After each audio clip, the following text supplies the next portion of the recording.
home. We had a bit of an 80s theme last week. This is maybe more 90s. Maybe a few people in their 20s, maybe not even heard of the Cosmopolitan.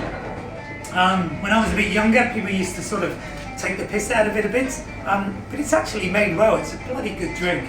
It's part of the sour family, so what that means is it's got similar sort of components to a margarita. If you make it well, it's a pretty good drink.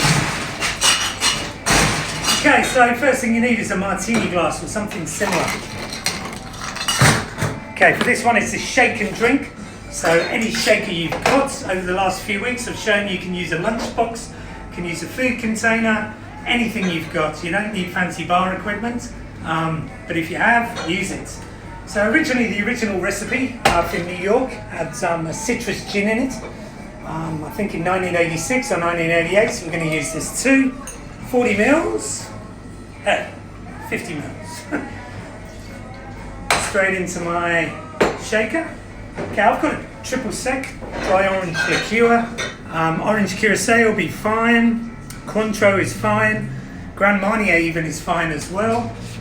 This is just a bit drier, I think it works a bit better. I'm going to put 15 mils of that in there.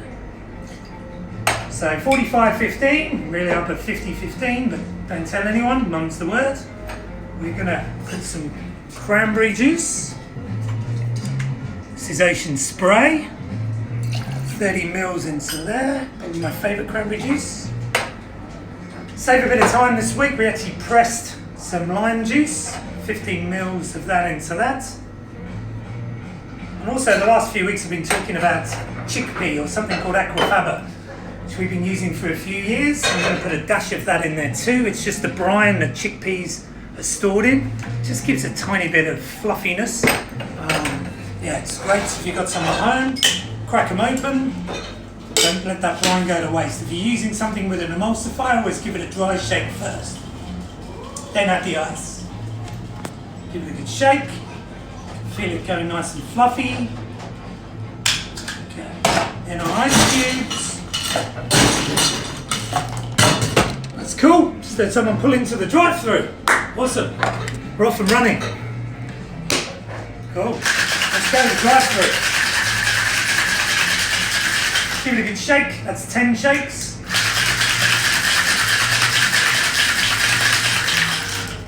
Okay, so taking a bit of a departure from all things gin. Although a lot of people don't know that. Let me get my shaker up. A lot of people don't actually know that gin is actually vodka.